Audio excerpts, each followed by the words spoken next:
Alright guys, I'm procrastinating today, cleaning up the room a little bit, cataloging some comics on a new app that I have to put into my entire collection, and I ran across a few things. I figured, hey, let's shoot a video and I'll get back to getting this room organized and stuff because it's a mess. So you're getting to see a little bit behind the scenes over here and over here and behind me, and stuff I'm getting put up, things I need to put on the wall.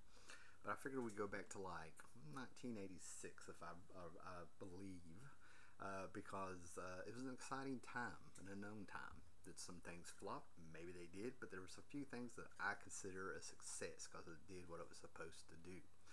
And that was John Byrne coming on to Superman and sort of revamping him, I guess. Crisis on the Infinite Earths had hit, and it was time to kind of change some history. But what was comic book history? But what was interesting is what John Byrne did is that he actually went back to Superman's roots, to the 30s and 40s, and kind of gave us that Superman back a little bit. Now, in all honesty, there was a lot of critique on this, right? A lot of people had some opinions back then. Again, guys, get in the mindset. It's the 80s, pre-internet. So word of mouth and maybe a few comic magazines and stuff. But one of the biggest criticisms was that John Byrne had Marvelized Superman, made him a Marvel character and stuff, more human and stuff, right? With these little changes he did and what he did. And John Byrne was a superstar from Marvel coming over. He wanted his hands on Superman. One of the stories that I've heard over the last few years, never did a video because I can't really get more than a Jim Shooter interview and maybe some word of mouth here and there. Maybe there's more out there, but there was a time in the early 80s that Marvel may have been taking over DC's books and doing them and putting them out or something, right? And John Byrne was right there wanting Superman, and I think it was like I saw an interview or an editorial where he admits that some of the pages he might have had in Man of Steel or Superman #1 or something may have been those very pages that he was slipping around wanting to take over Superman. So what's come out is Marv Wolfman, of all people, had been the guy that with Len Wein and a few other people, they had started the idea of DC Comics 50th anniversary was coming up, and they started planning and setting roots, setting little subplots here and there in certain books and building up to Crisis on Infinite Earth. But it was his idea to change Lex Luthor from the mad scientist in the big armor hating Superman and stuff to reflect the 80s. He became a businessman. Capitalism was just the evil, and all that stuff. And it was his idea to, I think, bring Byrne over and do a few things. So I'm just going to kind of show the books and kind of talk about what was going on that I noticed around there. First of all, I was what you call a Byrne victim back then. They might still be called that, but wherever John Byrne went, and got on a book, sales increased 25,000 no matter what. Those were just the fans that would follow him around. And this was an exciting time because these reboots and revamps and stuff were new. They hadn't been done, at least a whole lot. Nothing I can really think off the top of my head. So this was an event. This was new. And John Byrne ended up making the cover. He drew the cover, and I think he got interviewed in Time magazine. Okay, that was a really odd time to see comic books making it into mainstream media. And from what I remember, there might have been a little bit of a chuckle of like, oh, you do comic books, but overall I think it was good. But this thing did exactly what it was supposed to have done. People were excited, and I was probably in middle school when this happened, and I remember being on the bus, and I remember sitting in the cafeteria when you first got to school and stuff, and I would see people waving these John Byrne Superman books around, and that was just odd. You know what I mean? I'd already been collecting comics for 8-9 years, reading comics and stuff. Kind of didn't really talk about it, and all of a sudden I'm seeing these people bring up being like, look what I got. So it was interesting. Alright, so we don't want to, well, let's get right to it, right? Man of Steel came out, and there was 2 covers, and I think this was weekly, John Byrne, Dick Giordano, and this was introducing us to the new Superman, if you will, right? The Silver Age and Golden Age Superman were kind of gone, yet this was going back to the roots. And one of the most fantastic things I thought John Byrne did is that he changed Krypton. with the events going on now that will not be spoken. I find it very interesting, but you know, the Kryptonians wore these black suits that were sufficient. Kind of reminded me of Dune a little bit. And they live in those towers, and they don't really have contact with people. And they make babies by, I don't know, I think a computer. You know, something made it to where these people were genetically compatible. Superman's parents weren't in love, if you will. Yet Jor-El, the father, you know, had a little bit of a human approach and stuff, right? And Laura was just his mother. Was just disgusted with the idea of wanting to send Superman to Earth because they were in the dirt and they had bare skin, and she was just horrified. So you know, he really amped up the what is it, the alien part of the Kryptonians, if you will, the emotional parts, how they lived in seclusion in their little towers away from each other, no real physical contact and stuff, right? And then he kind of took away the nerdiness of Clark Kent. He kind of tried to make Clark Kent cool. He played football, which is what Clark Kent went and do. He was always nerdy and clumsy and stuff. And this Clark Kent played football, was a star. And there's a little bit of Philip Wiley's The Gladiator in there. That's a whole other video and stuff, right? And you know, just kind of retells his origin, which was good. So I have a ton of these. I always pick them up when I see them because, you know, it's a #1. And like I said, they had a special cover for it. We got reintroduced to Lois Lane, who was a woman of the 80s and stuff, right? Private investigator, always harping on Clark Kent. Clark still had the thing for Lois, but she was very different, more fashionable. She wasn't the character who was always trying to,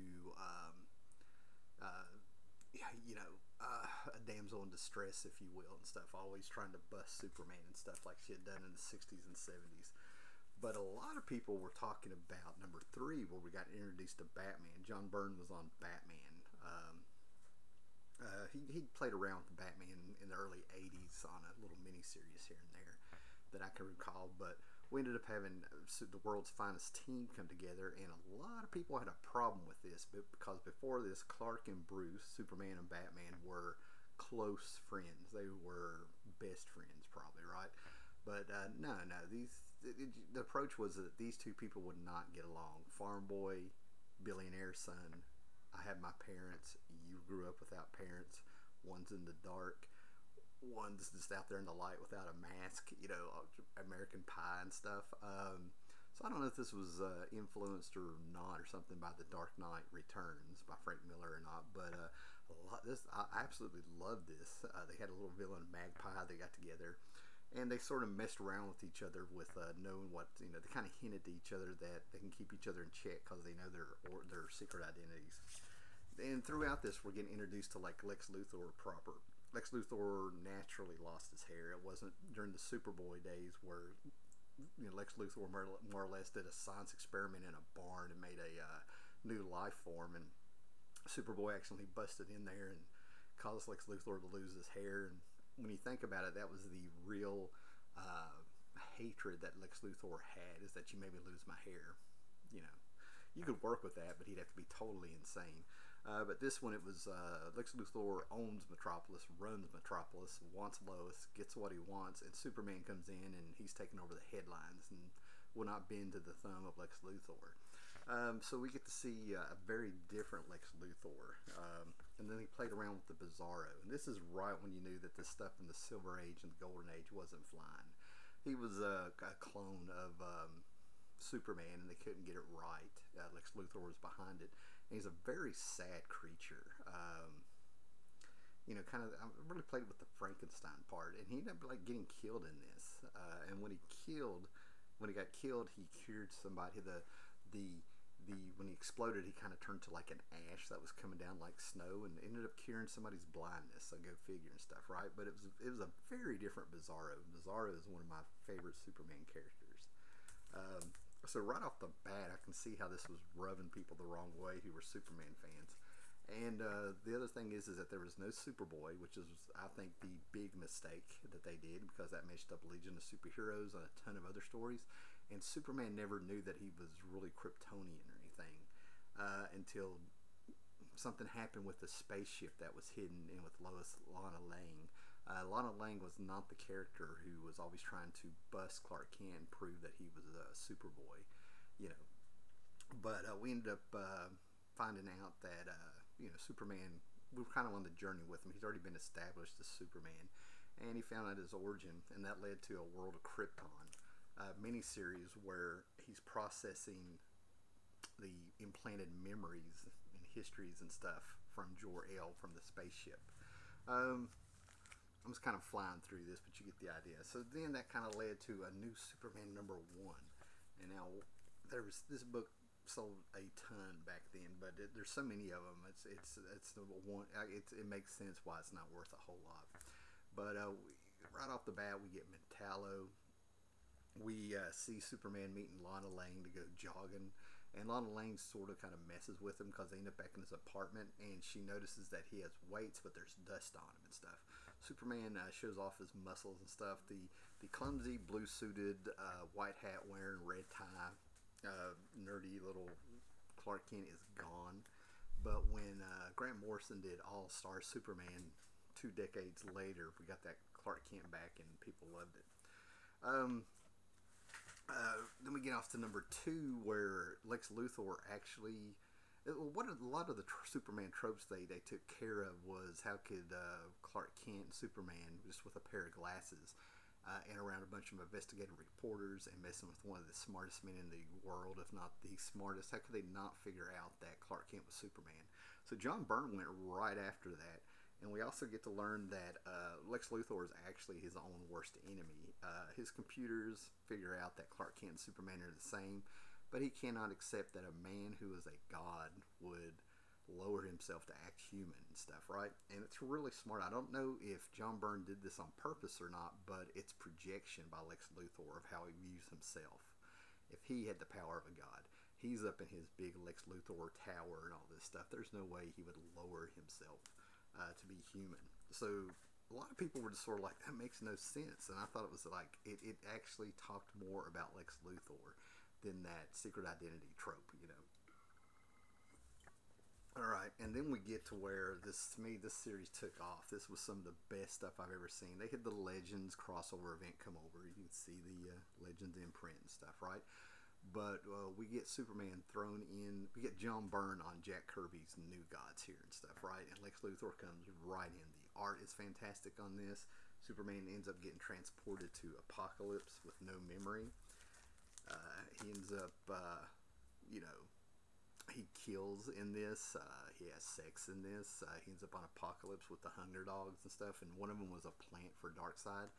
Leads a revolution and kind of forgets everything when Orion jumps up and he's fighting, the New Gods and stuff. This was a great little 3-story arc where I think the series finally took off. We have Superman actually fighting people with the power base. We have Superman doing things he never does, and I'm surprised they've never gone back and touched on this, because Superman did some stuff in this when you read between the panels and stuff, right? It was the 80s, and he was really pushing some boundaries and stuff with him. Now, one of the biggest things I want you to look at that John Byrne did is that Superman's outfit is not invulnerable. Superman's outfit was made by his mother from the blankets from Kryptonian material that were indestructible, right? Well, in this one, the only things, it's like Superman had an aura around him. He put it to where John Byrne explained some of his powers when he didn't need to. But long story short, basically anything that was like really close to the skin did well with not getting ripped up and stuff, right? So there's a lot of panels of Superman dealing with explosions, getting in fights. His cape would get all tattered and everything like that, and that's for dramatic effect, was what I remember John Byrne saying. With that stuff, right? So we got out there, and then John Byrne kind of played around, and we had just a bunch of just stories and stuff. Bloodshot came out. I mean, it was the 80s. We get a Rambo type, maybe a vet, Vietnam vet or something. The 80s, Rambo and all that stuff. And, it was kind of fun. Superman travels around the world. We get to see robot mummies, if you will. It was a lot of showing how these characters had changed, in my opinion. Lois Lane's out there just trying to be Indiana Jones for that story and stuff. and we deal with old aliens and stuff, and just having excuses for Superman to go out there and show what he can. We start getting immediately you get the idea that Superman is nowhere near as powerful as he was. You're not going to put a chain on him and put the other end of the chain on the moon, and he's going to move the moon. They got away from a lot of that. He was very limited and made him more human, and that's why we were able to have one story after the other. And John Byrne was introducing a lot of characters on here, so I mean, a lot of this stuff was just, you know, run-of-the-mill comic book stories, and hey, here's how Superman's changed, and Ravage and stuff like that. Where Superman was down-powered, you know, you got to be able to have a lot more fights and stuff, right? To where the stakes were high. Superman could actually be hurt. These people could actually kill him. Superman's meeting people that are stronger than him, right?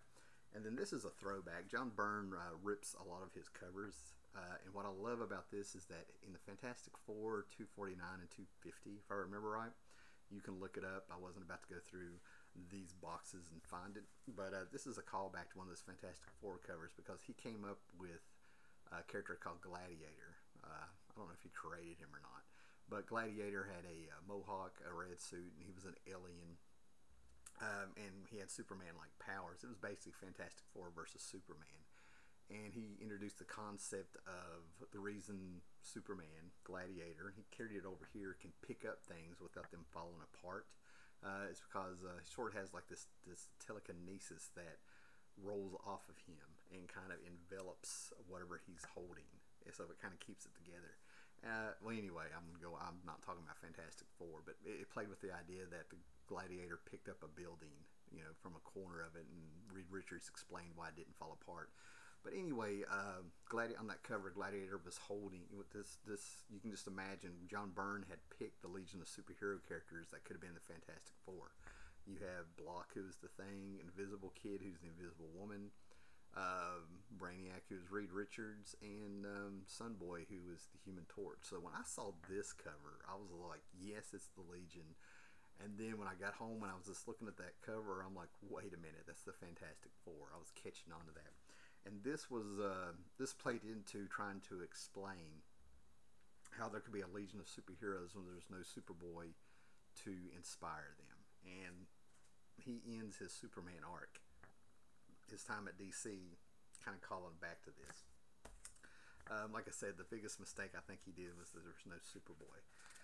Now we jump up. Did I miss an issue? Nope.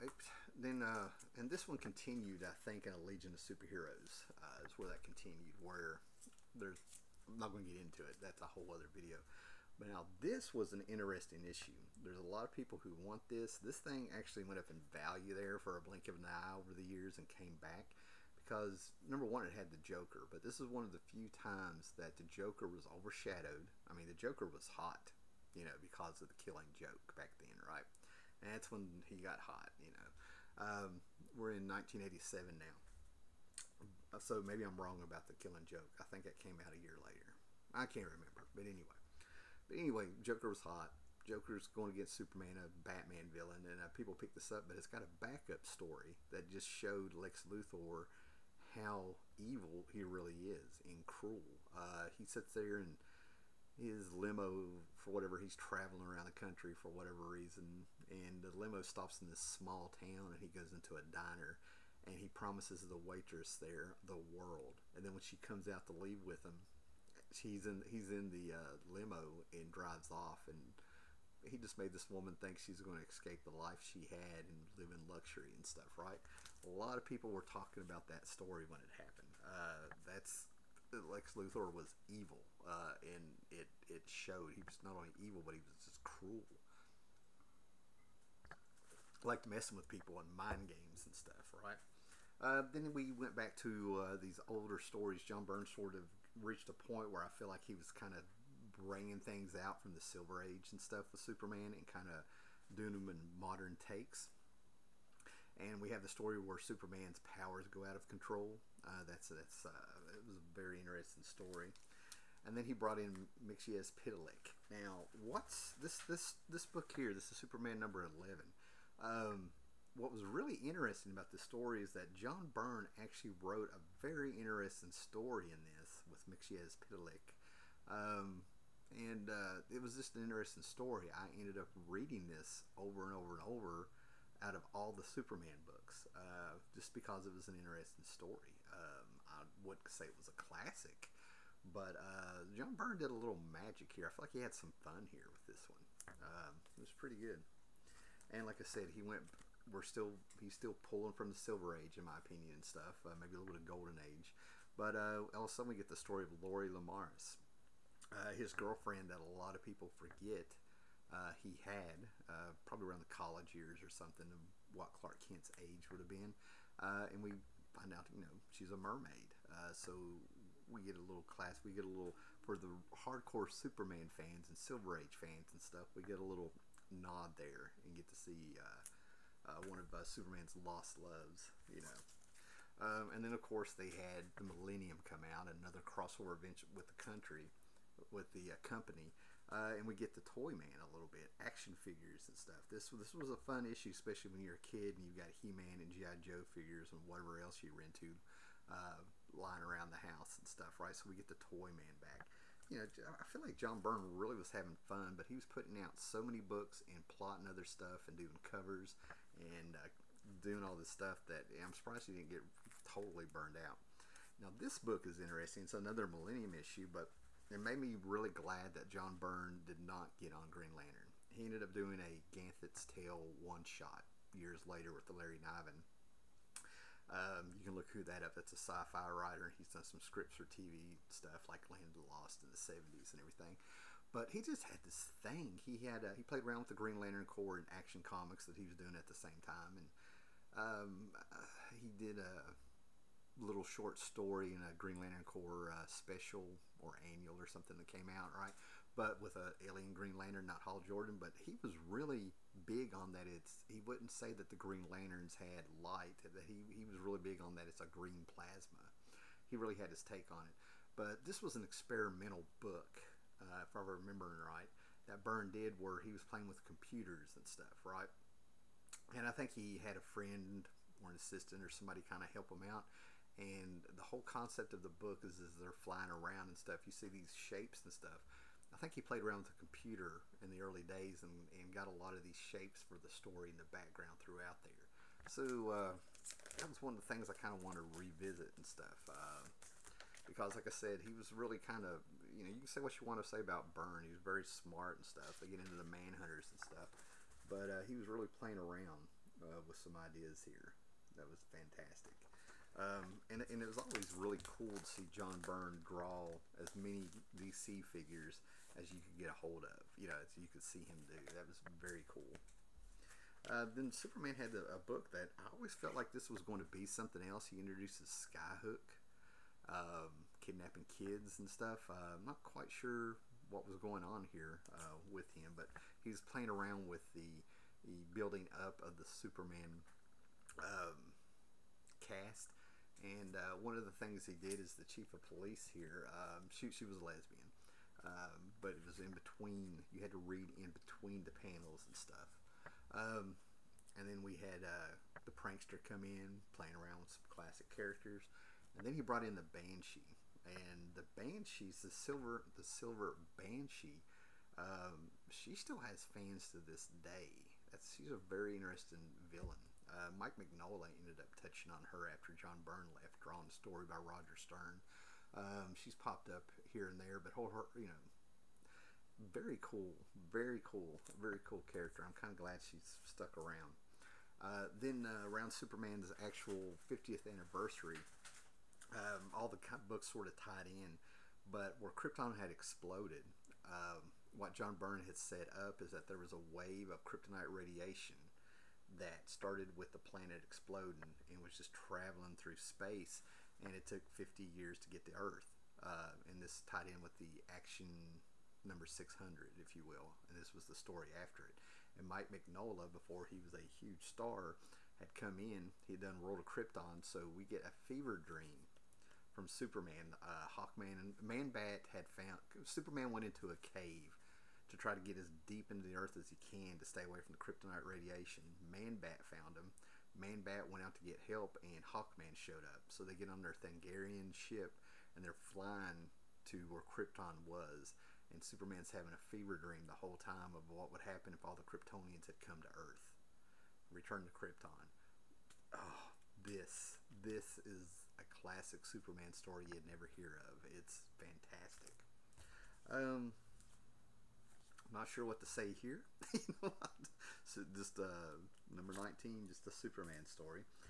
Then we had a real quick crossover with Doom Patrol, playing around with Metallo and Robot Man and robot parts. So you get to see an early Eric Larson, Paul Cooperberg, Eric Larson and stuff crossing over with a John Byrne Superman. Considering John Byrne's opinion of Image in the 90s, I've always found that very funny, if you know the history there. But then John Byrne, to me, went out, again, a classic Superman story, in my opinion. What had happened was that they found out, the Legion of Superheroes had found out that the Time Trapper had taken a millisecond of reality and put it in a pocket universe and let time go through there, and that's where Superboy, that inspired the Legion of Superheroes, and every time the Legion went back in time to have an adventure or meet with Superboy, that's where they were actually going. And the Time Trapper, things that happened, the Time Trapper had more or less abandoned this universe, and we get to see the end of a universe and get revelations. Say what you want. The actual story is very good. And Lex Luthor ends up being the Silver Age. Lex Luthor ends up being a big-time hero in this, and we get this great 3-part story that introduces a Supergirl. She's a Matrix. She's the life form, if I remember right. She's the life form that the Silver Age Lex Luthor was making when Superboy inadvertently killed it and had it make Lex Luthor lose his hair. He went back to the Silver Age and gave us the Matrix. I think her name was Matrix or something, right? She ends up coming back with Superman, and she's all pink and gooey, and she finally takes a more human form and becomes Supergirl. But the biggest thing was that Superman ended up killing 3 Kryptonian villains.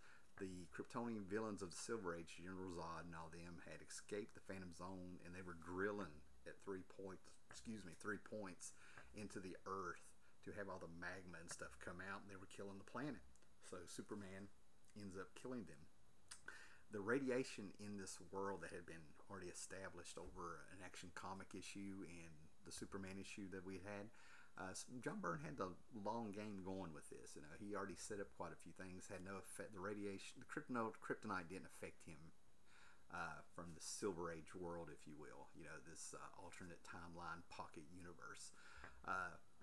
So he ended up killing them. He didn't know what to do with them, so he ended up killing them. And I actually have that one signed by John Byrne, as you can see here, with a certificate of authenticity. So that was a very that story after John Byrne left got a lot of mileage from the people who followed him and stuff, right? And it's not a Superman annual, but anyway, I'll show this anyway. But there's also an annual that John Byrne wrote that a lot of people like, because he plays, the whole concept of this was, if solar radiation is what gives Superman his powers, what happens if a vampire bites him? That was the whole point of this story here. And Art Adams came in, and it was very cool to see Art Adams at the time coming in and doing a DC book, but it's some of his most sparse art. I feel like it's a lot of breakdowns, and we get Skeeter in the swamps of Louisiana in here. It's a fun story. I know people who still love this book, where they read it when they were a kid. But anyway, that's John Byrne's Superman, shooting from the hip. I'm gonna get off here. I procrastinated enough. I'm gonna start on this room again for a little bit later.